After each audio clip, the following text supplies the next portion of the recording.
Tema malam hari ini kesembuhan. Awalnya saya bingung, saya mengkhotbah apa dari sebuah kisah mujizat. Tetapi ternyata setelah saya renungkan, saya harus menyatakan sebuah kebenaran yang mungkin menyakitkan bagi kita orang Kristen yang terbiasa mengandalkan mujizat. Sebetulnya Tuhan melakukan kesembuhan itu bukan untuk kesembuhan itu sendiri.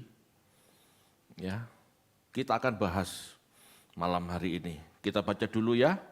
Matius 8 ayat 14 sampai dengan 18. Matius 8 ayat 14 sampai 18. Setibanya di rumah Petrus, Yesus pun melihat ibu mertua Petrus terbaring karena sakit demam. Maka dipegangnya tangan perempuan itu, lalu lenyaplah demamnya. Ia pun bangunlah dan melayani dia. Menjelang malam dibawalah kepada Yesus banyak orang yang kerasukan setan, dan dengan sepatah kata Yesus mengusir roh-roh itu dan menyembuhkan orang-orang yang menderita sakit. Hal itu terjadi supaya genaplah firman yang disampaikan oleh Nabi Yesaya, dialah yang memikul kelemahan kita dan menanggung penyakit kita. Ketika Yesus melihat orang banyak mengelilinginya, ia menyuruh bertolak ke seberang.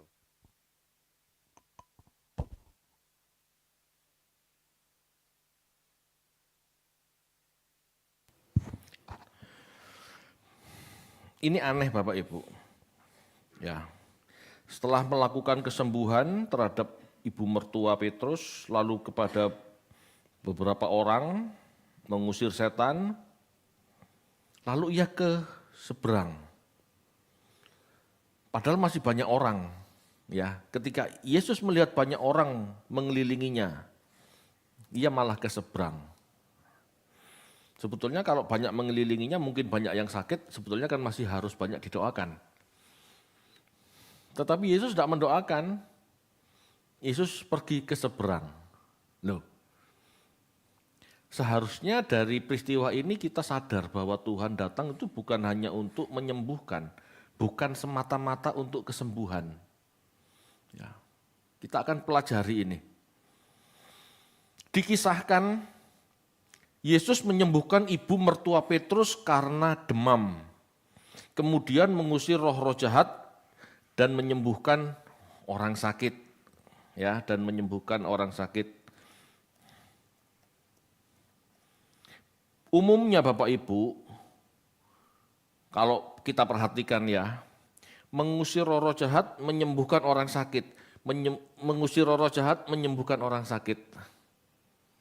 Dua kondisi ini selalu hampir bersamaan. Kenapa? Karena umumnya orang Yahudi saat itu percaya bahwa sakit penyakit disebabkan oleh dosa, disebabkan oleh gangguan dari roh jahat, tanpa ada penjelasan yang memadai.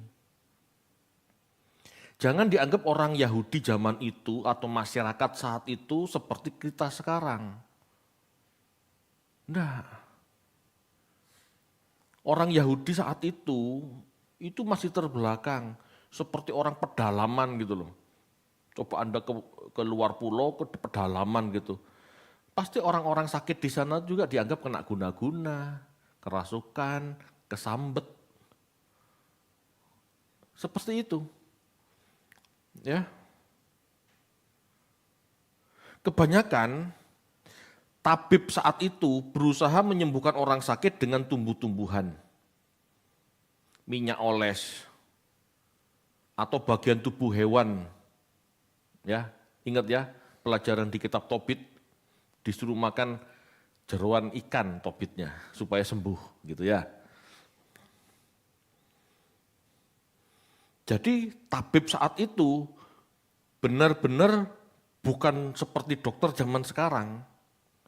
Tabib saat itu lebih seperti tukang jamu. Ya, lebih seperti tukang jamu. Mereka berusaha menyembuhkan orang sakit dengan apa yang mereka pahami, gitu ya, herbal.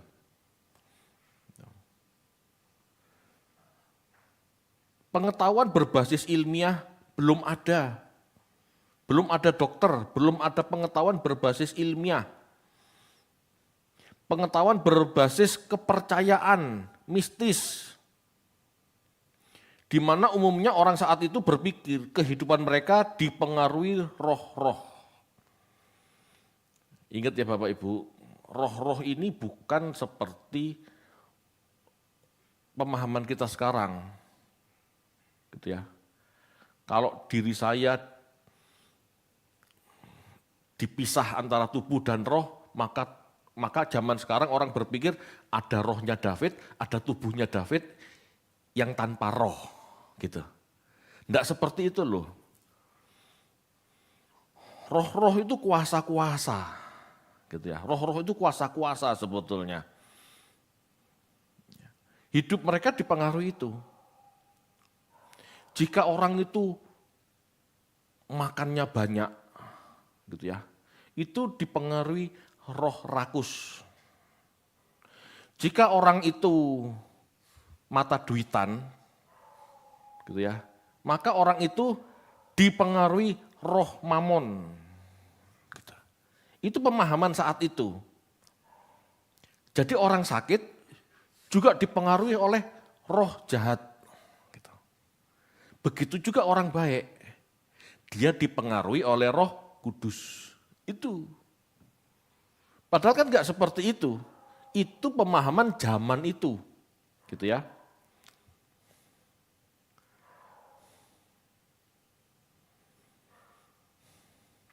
Jika baik roh dari Allah atau Roh Kudus. Jika buruk itu berarti pengaruh roh jahat. Mereka selalu berpikir seperti itu, sesimpel itu pola pikirnya. Gitu loh ya. Meskipun ada tabib-tabib yang menyertakan dengan ramuan-ramuan gitu ya, tertentu.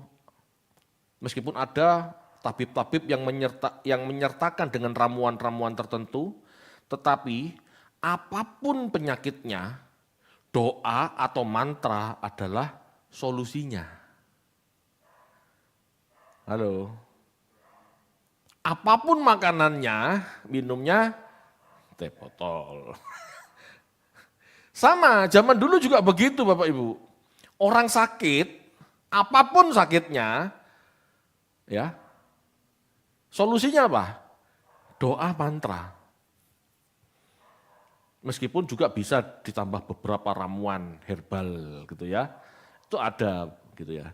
Tetapi ya kita perlu tahu, ya seperti kita zaman sekarang aja kalau minum jamu atau minum herbal gitu ya. Kan nggak bisa langsung sembuh. Butuh waktu panjang. Gitu loh. Jadi cara-cara itu tidak tidak menyenangkan, tidak populer, tidak bombastis gitu loh. Nah ini harus dipahami dulu. Kita harus mengerti pengetahuan kedokteran belum berkembang. Sehingga segala yang terjadi dihubungkan dengan hal-hal mistis. Selalu dihubungkan dengan hal-hal mistis. Jadi jika Yesus banyak melakukan tindakan penyembuhan, sebab di kebanyakan orang sakit yang ditangani oleh tabib atau dukun atau rabi, enggak sembuh. Halo, bisa enggak dipahami? Yesus banyak melakukan tindakan penyembuhan, betul ya? Yesus menyembuhkan ibu mertua Petrus, Yesus menyembuhkan orang-orang sakit, mengusir setan. Ini bombastis Bapak Ibu, ini populer.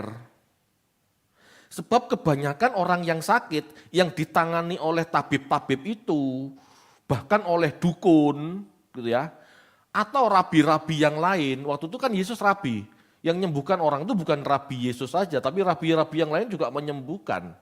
juga melakukan kesembuhan-kesembuhan gitu loh ya. Itu nggak ada yang sembuh.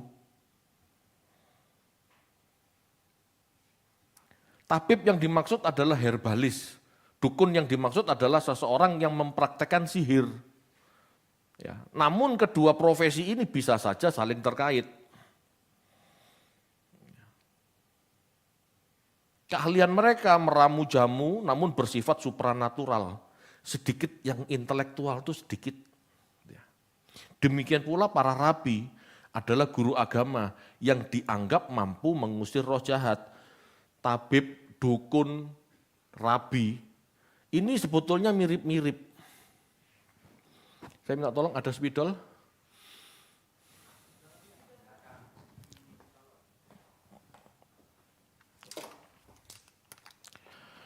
Oke. Di abad-abad 1 Masehi, ya, 1 Masehi. Ini kesembuhan dilakukan oleh dukun,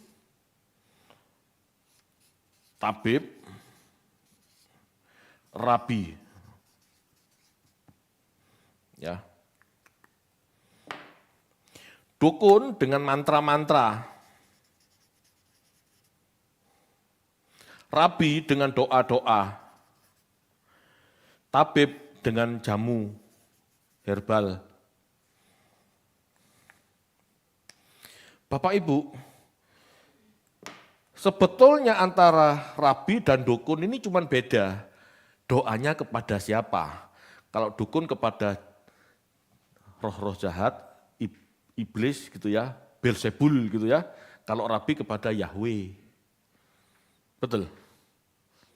Zaman dulu seperti itu. Kalau tabib jamu, sebetulnya di antara mereka ini kalau enggak bagian ini, ya bagian ini. Paham ya? Yang benar-benar tabib murni, cuman jual jamu itu jarang. Biasanya dukun-dukun itu merangkap herbalis, juga merangkap pendoa mantra-mantra. Atau rabi-rabi itu ada juga yang mampu gitu ya, memiliki pengetahuan herbal tapi juga melakukan penyembuhan dengan doa-doa. Ya. Jarang yang tabib murni itu jarang. Kenapa? Karena pola pikir saat itu kesembuhan pasti harus dilakukan dengan supranatural. Kenapa? Karena sumber penyakitnya adalah roh-roh jahat.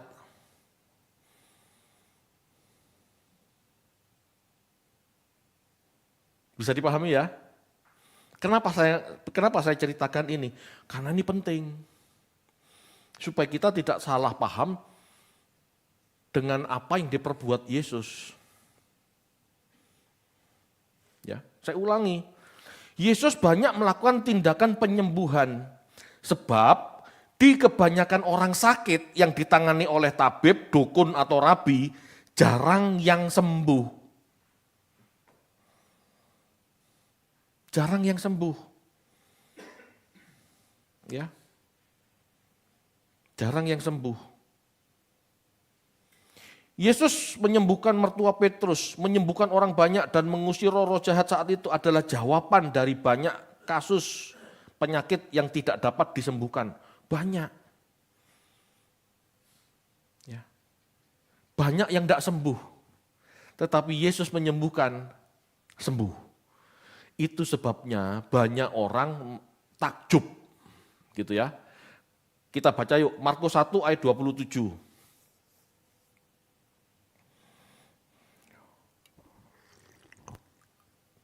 Markus 1 ayat 27, mereka semua takjub sehingga mereka memperbincangkannya, katanya, apa ini? Suatu ajaran baru, ia berkata-kata dengan kuasa, roh-roh jahat pun diperintahnya dan mereka taat kepadanya. Ya. Hal baru.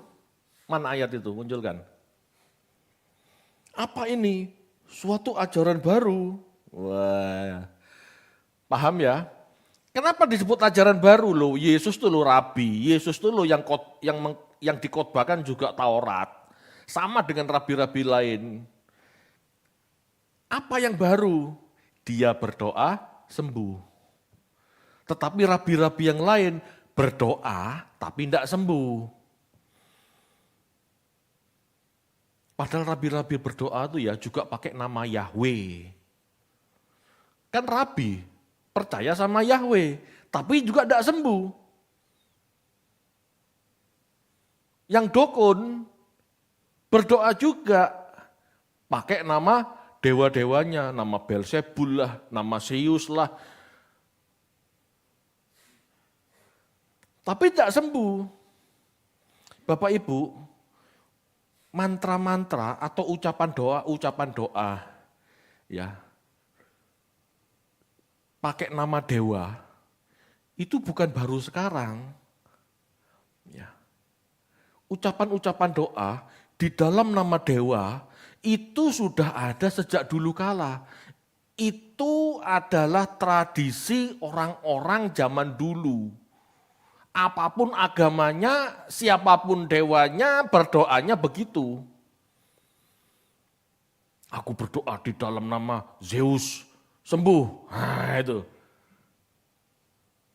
Yang sering terjadi di gereja-gereja, dalam nama Yesus sembuh, itu tradisi kuno, bukan tradisi Kristen.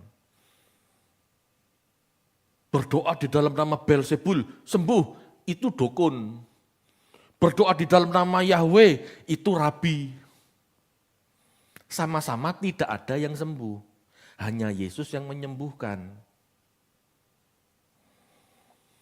Halo Bapak Ibu, itu sebabnya banyak orang yang terpesona. Wow, ajaran baru. Padahal bukan ajaran baru. Yesus khotbah juga dari Taurat. Apanya yang baru? Sembuhnya itu loh. Yang lain gak sembuh, yang lain setannya nggak pergi, ini Yesus menyembuhkan, ini mengusir setan. Bisa dipahami Bapak Ibu?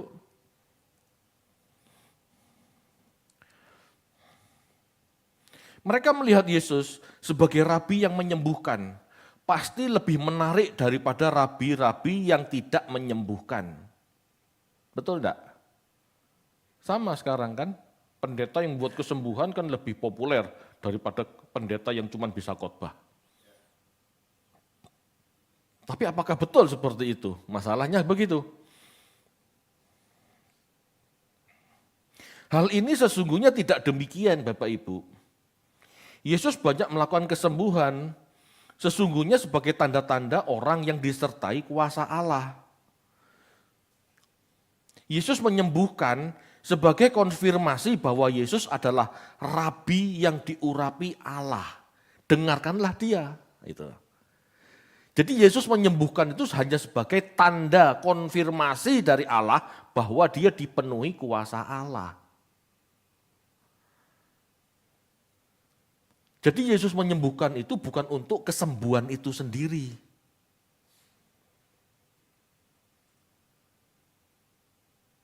Dan terapi untuk kesembuhan sebetulnya bukan doa. Kenapa? Loh, para rabi yang lain juga berdoa di dalam nama Yahweh, tidak sembuh. Bukan nama Yahweh tidak berkuasa. Tetapi mekanismenya bukan seperti itu. Paham ya maksudnya? Halo? Saya ulang ya.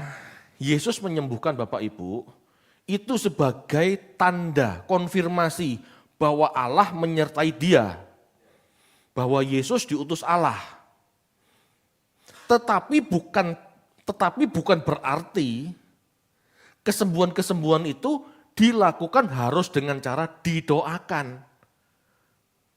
Doa bukan solusi untuk kesembuhan. Sebetulnya begitu. Kenapa saya berani katakan begitu? Buktinya rabi-rabi yang lain berdoa pakai nama Yahweh juga tidak sembuh. Halo? Paham ya? Saya ngomong begini bukan anti doa, tetapi doa bukan cara untuk mendapatkan kesembuhan. Bukan cara untuk mendapatkan kesembuhan. Bahkan orang saat itu juga tahu Bapak Ibu, kalau yang menyembuhkan itu tabib sebetulnya. Tetapi karena mistis gitu ya, maka pola pikir orang zaman itu tidak mudah berubah gitu ya. Orang zaman itu tetap berharap ada mujizat itu loh. Tetapi doa bukan cara untuk mendapatkan kesembuhan. Bukan.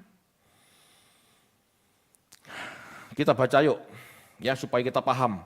Pandangan masyarakat saat itu tentang tabib dapat dipahami di surat Sirak 38 ayat 1 sampai 15.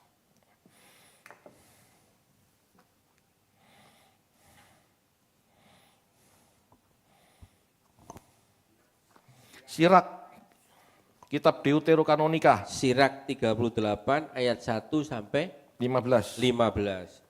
Hormatilah tabib sebagaimana mestinya, sebab ia kau butuhkan, oleh karena ia pun diciptakan Tuhan juga.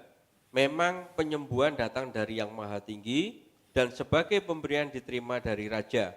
Namun kepandaian seorang tabib meninggikan kepalanya, dan di hadapan para pembesar ia dikagumi. Tuhan menciptakan obat-obatan dari bumi dan tidak diabaikan oleh orang yang arif. Bukankah air menjadi tawar karena sepotong kayu, sehingga dayanya menjadi nyata? Tuhan memberikan kepada manusia pengetahuan supaya dimuliakan karena pekerjaan-pekerjaannya yang ajaib. Dengannya tabib menyembuhkan dan melenyapkan derita, dan juru obat pun mengolah campurannya.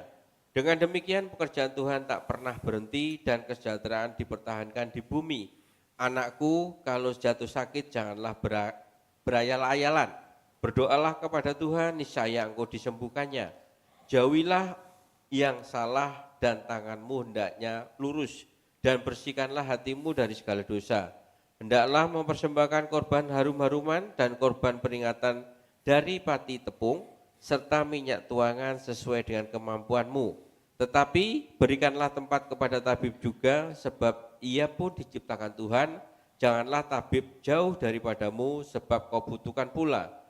Ada kalanya kesehatan terletak di tangan tabib, mereka juga berdoa kepada Tuhan, semoga ia menganugerahkan keringanan penyakit, serta menyembuhkan akan keselamatan hidup.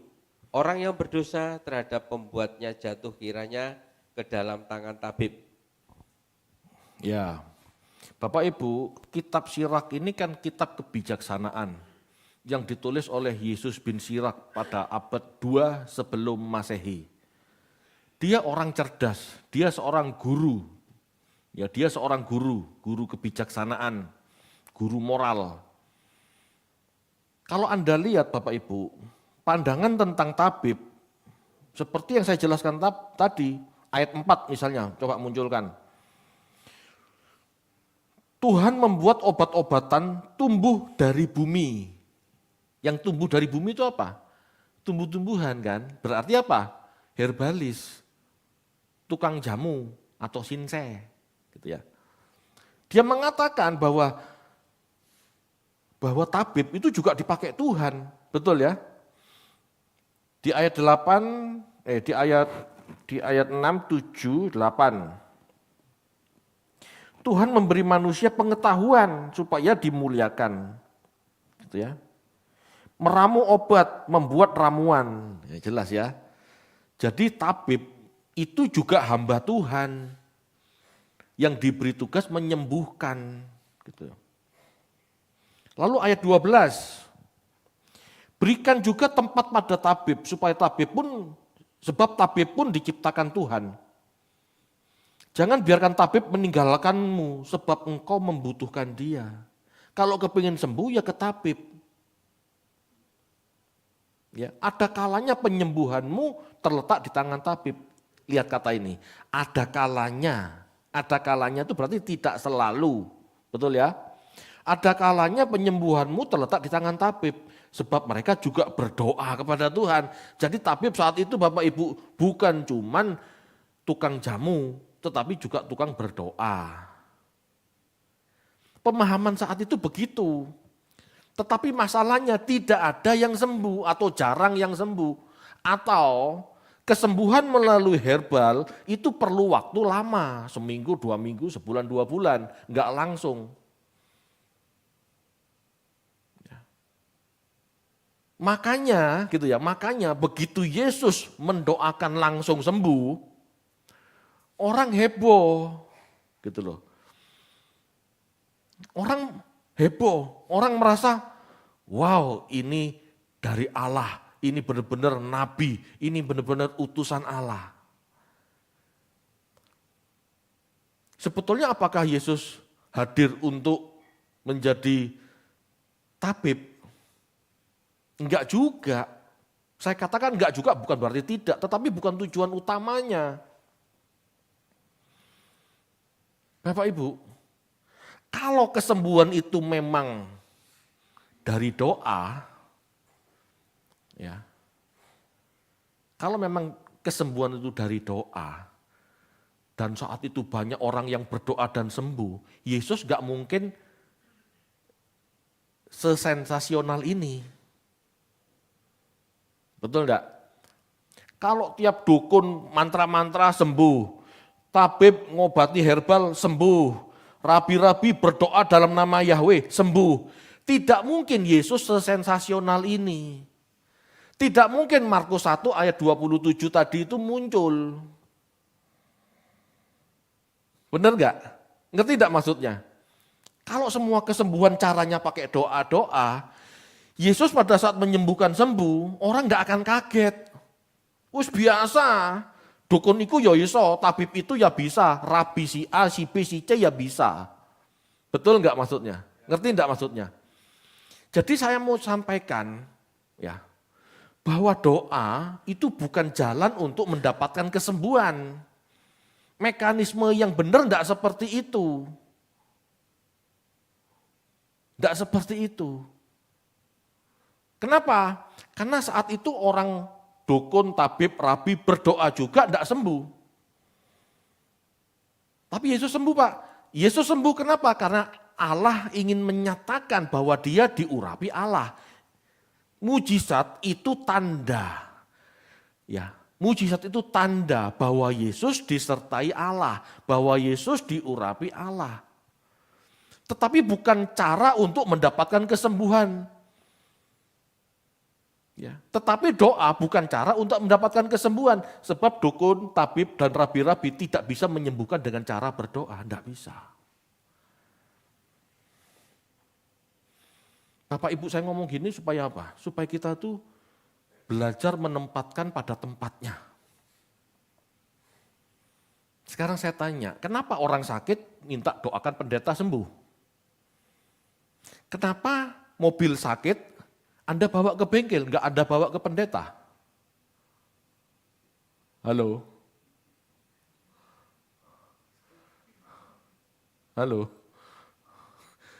Mobil sakit Anda bawa ke bengkel. Seharusnya orang sakit Anda bawa ke dokter. Bukan ke pendeta. Saya ngomong begini bukan berarti tidak boleh berdoa ya, tetapi doa bukan solusi untuk kesembuhan. Kitab Sirak saja tahu bahwa tabib juga dipakai Tuhan. Lah kenapa kita orang Kristen anti membawa orang sakit ke dokter, lebih bawa ke pendeta, lo kan aneh. Kompetensinya pendeta itu mengajar. Kompetensinya dokter menyembuhkan orang. Kompetensinya mekanik itu ngurusi mobil. Kita letakkan pada tempatnya, itu perlu supaya kita gak jadi orang mistis. Saya ngomong begini bukan berarti enggak boleh minta doa ya, tetapi kita harus tahu sikap hati kita. Kalau sakit ke dokter dulu, ke tabib dulu, bukan ke pendeta.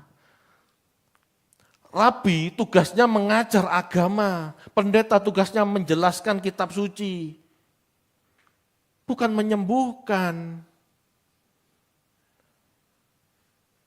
Halo? Ada kan orang-orang yang anti ke dokter. Aku percaya saja Pak, aku baca Mazmur 23 nanti sembuh-sembuh sendiri. Ya tidak ada yang melarang, tetapi kamu salah menempatkan diri. Bapak Ibu, saya kasih tahu ya. Pendeta-pendeta besar yang katanya tukang buat mujizat, yang sering buat festival kesembuhan gitu ya. Saya kasih tahu. Ini karena saya pendeta juga dan saya sering mendengar hal-hal ini. Mereka yang katanya pendeta-pendeta kesembuhan, kalau sakit juga ke dokter Bapak Ibu. Lemes sedikit suntik vitamin C.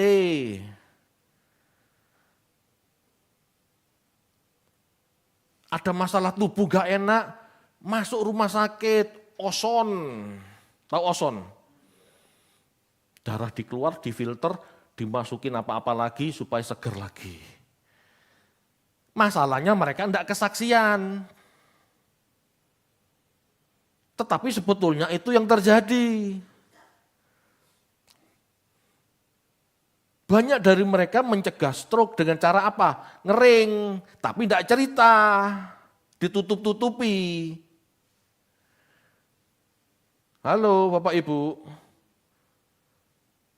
Tidak ada sakit tumpang tangan sembuh, tidak ada. Jika memang bukan kehendak Tuhan, benar-benar dan itu sangat sedikit sekali.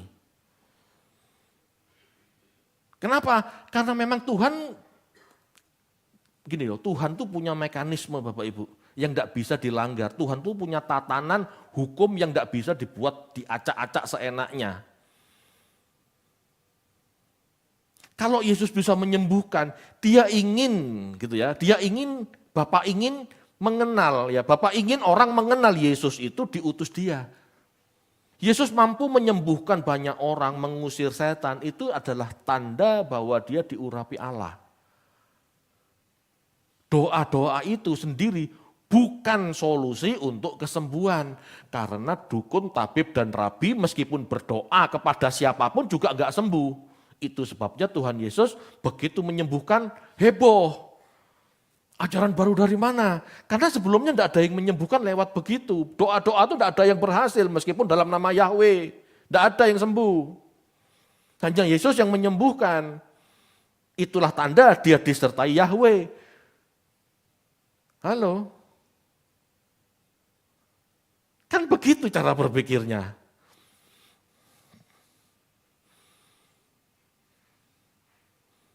Orang Kristen ngawur Bapak Ibu, banyak ngawurnya. Dulu, ya termasuk saya dulu gitu loh. Nggak belajar, tumpang tangan sendiri, minta pinter besok ujian. Wah gagah. Ya pasti bersyukur bisa naik kelas, meskipun ranking terakhir.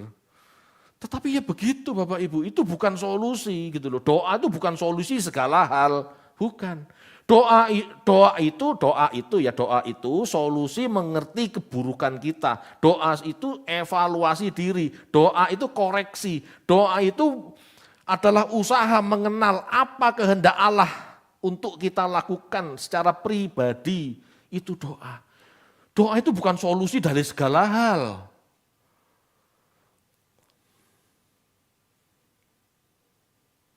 Kalau memang doa itu solusi dari segala hal, harusnya para rabi-rabi itu bukan hanya Yesus, berdoa dalam nama Yahweh juga sembuh. Betul enggak? Harusnya begitu. Tapi kenyataannya enggak kan? Sama seperti zaman sekarang Bapak Ibu, orang-orang kebanyakan hanya melihat keberhasilan atau kesembuhan dari kesaksian 1-2 orang. Namun beberapa banyak kegagalan tidak disaksikan. Betul enggak? Ayo siapa mau kesaksian? Ada 1-2 orang, saya didoakan, saya sembuh. Saya kemarin ditumpang tangan, saya sembuh. Hei, tepuk tangan, sembuh 2 orang. Pertanyaannya, tidak ada survei yang mencatat berapa orang yang didoakan dan tidak sembuh. Betul enggak? Loh kalau mau jujur, pendeta harusnya enggak boleh, siapa yang didoakan sembuh? Harusnya pendeta juga ngomong, siapa yang didoakan kemarin tidak sembuh? Kalau mau jujur. Pasti lebih banyak, pasti. Saya ngomong begini ini bukan apa Bapak Ibu, saya ingin menempatkan pada semestinya. Hubungan sama Tuhan tuh hubungan keselamatan jiwa, bukan urusan sakit penyakit.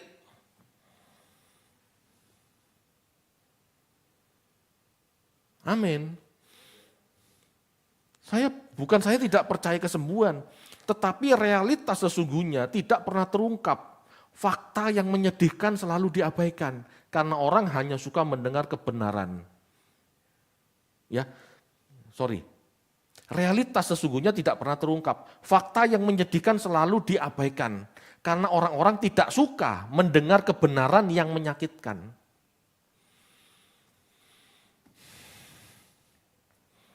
Kenapa pendeta tidak pernah menghadirkan kesaksian orang yang tidak sembuh dari didoakan? Ya itu membuat tidak lakunya gereja. Jujur aja. Siapa yang sembuh? Didoakan. Hadir 2 kesaksian sembuh. Siapa yang didoakan tidak sembuh? Lalu berbondong-bondong 10 orang. Kira-kira gereja itu tambah ramai apa tambah sepi? Tambah sepi. Kenapa? Karena kebanyakan orang kepingin yang menyenangkan, yang berhasil. Karena orang lebih kepingin memuaskan dirinya daripada memuaskan Tuhan. Kebanyakan orang itu takut mendengar kebenaran seperti ini. Takut.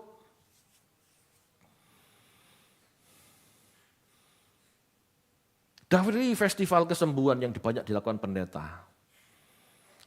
Yang bersaksi besoknya itu yang sembuh-sembuh.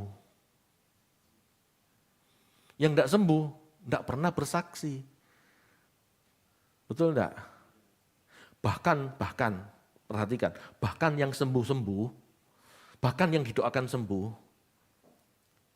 coba cek. Sebelum festival kesembuhan, coba cek apa yang dilakukan tim kesembuhan dengan orang si sakit.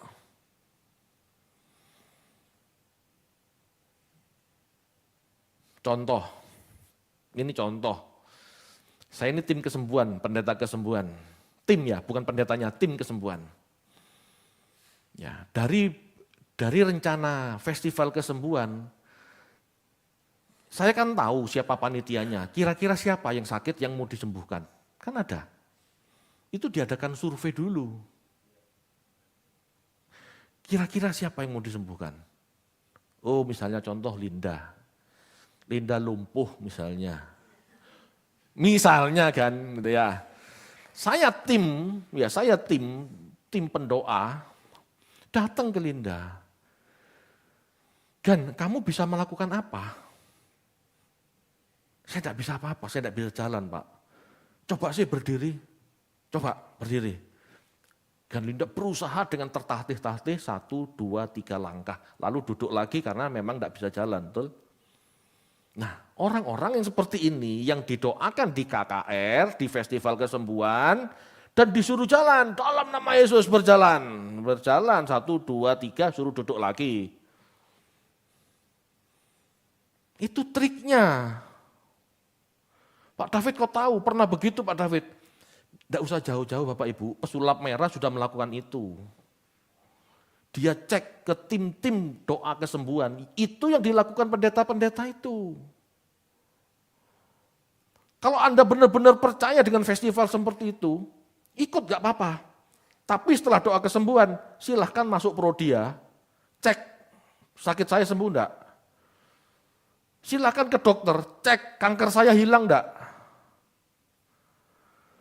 Bapak Ibu, saya ngomong begini bukan mau menelanjangi kekristenan, tapi ini fakta. Saya nggak mau orang Kristen itu diberi harapan-harapan palsu yang tidak semestinya.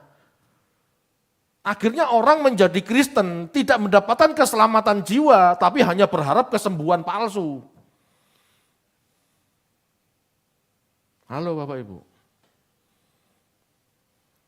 Kita perlu membreakdown ini. Kenapa Yesus dulu pada saat menyembuhkan rame, bombastis, banyak orang terpesona? Karena rabi-rabi yang lain meskipun dalam nama Yahweh tidak sembuh. Dukun-dukun dalam nama Belzebul juga enggak sembuh. Tidak sembuh.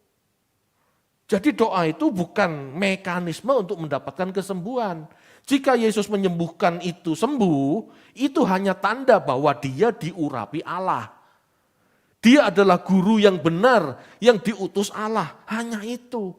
Itulah sebabnya juga Bapak Ibu, Yesus telah menyembuhkan mertua Petrus dan sebagian orang, dia pindah. Dia menyeberang ke seberang danau. Padahal masih banyak yang disembuhkan. Padahal masih banyak gerombolan orang yang menunggu disembuhkan. Betul enggak? Dia enggak menyembuhkan semua, dia menyembuhkan sebagian.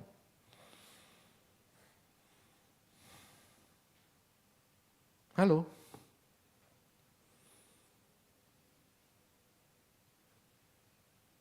Kenapa ribuan tahun juga enggak ada doa kesembuhan? Tiba-tiba tahun 2000 booming lagi kesembuhan-kesembuhan. Ya karena memang sebetulnya tidak ada doa kesembuhan. Tahun 2000 Pak ternyata banyak. Periksa itu orang-orangnya, periksa yang katanya dapat kesembuhan, cek lab. Kalau perlu Anda buat evaluasi. Dari 100 orang yang didoakan, berapa yang sembuh, permanen, berapa yang sembuh sementara, berapa yang tidak sembuh. Anda cek. Kalau memang tingkat keberhasilannya 60% lebih, itu mungkin doa adalah solusi kesembuhan. Kalau tingkat kesembuhan dari 100 orang yang disembuhkan permanen itu cuma 10, gak sampai 10 bahkan, itu bukan solusi kesembuhan. Halo?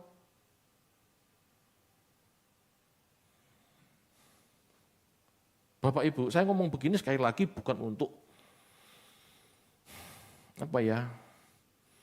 merontokkan iman Kristen. Tidak seperti itu. Saya bukan mau merontokkan iman Kristen, saya mau menempatkan iman Kristen dengan semestinya.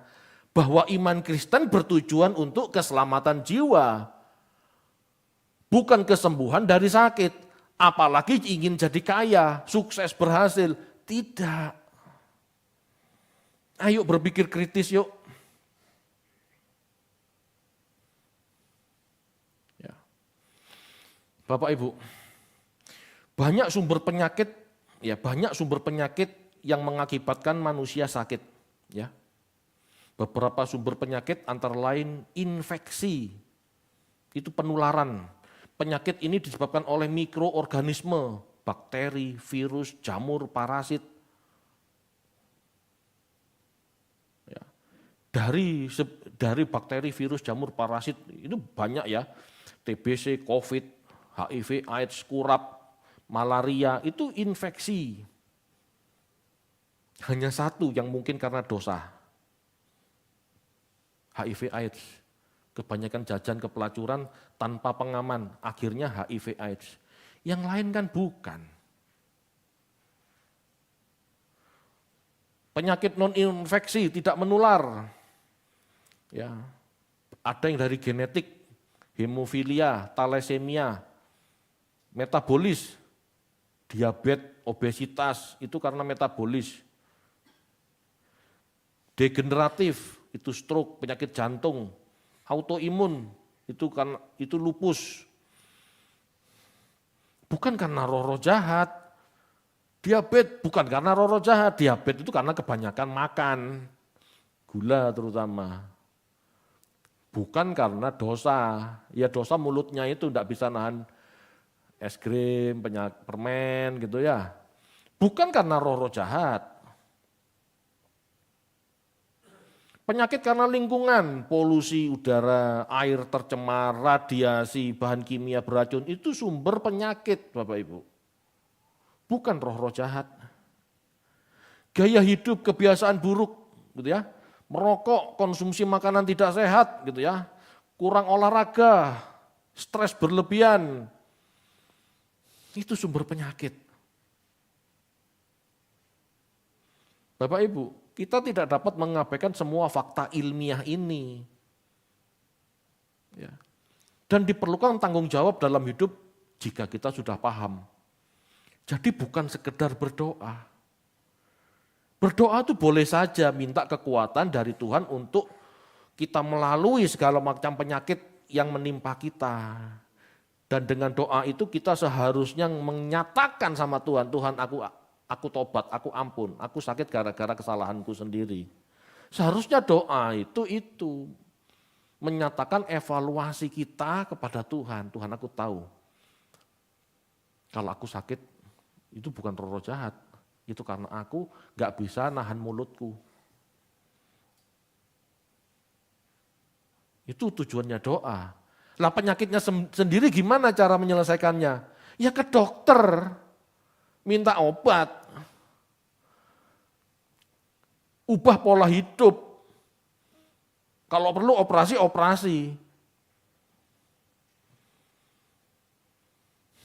Bapak Ibu, kesembuhan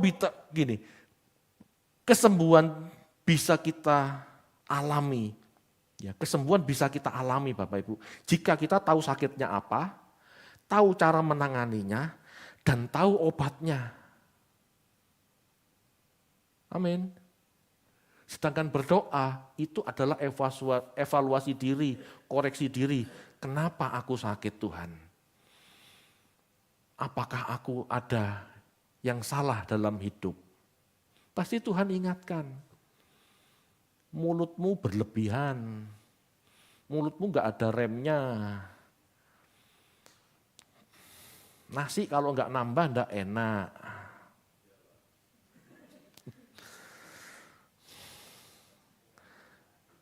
Tiap kali ada es krim kepingin es krim. Ini contoh saya ya karena saya diabetes.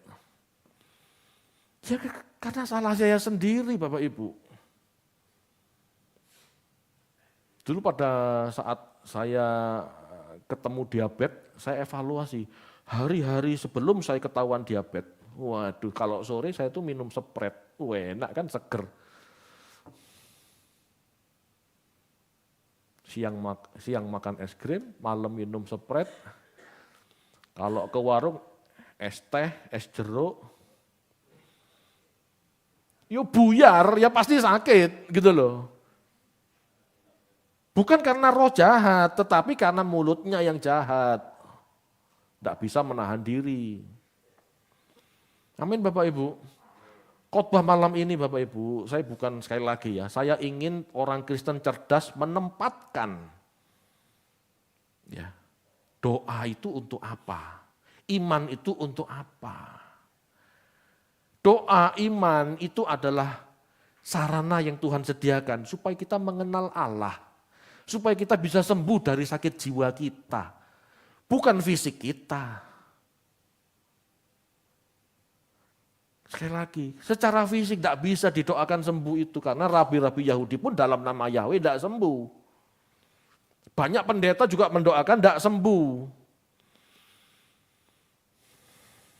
Tapi Pak banyak kesaksian sembuh, itu kan satu dari beberapa yang didoakan, tanya yang lain.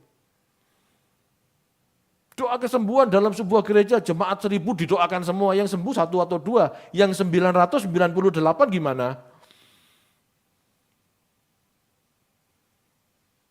Halo. Ayo menempatkan Tuhan dengan benar yuk. Gini loh, jangan malu, jangan gengsi kalau orang Kristen itu ke dokter. Jangan malu, jangan gengsi. Bapak Ibu, dokter tabib itu juga dipakai Tuhan untuk menyembuhkan kita. Caranya Tuhan menyembuhkan kita dengan menciptakan dokter. Bukan pendeta. Kalau kepingin sembuh jiwanya, pendeta. Itu pun tidak benar-benar sembuh. Banyak pendeta palsu masalahnya. Halo. Kita baca yuk, kembali. Sirak 38 ayat 6, 7, dan 8.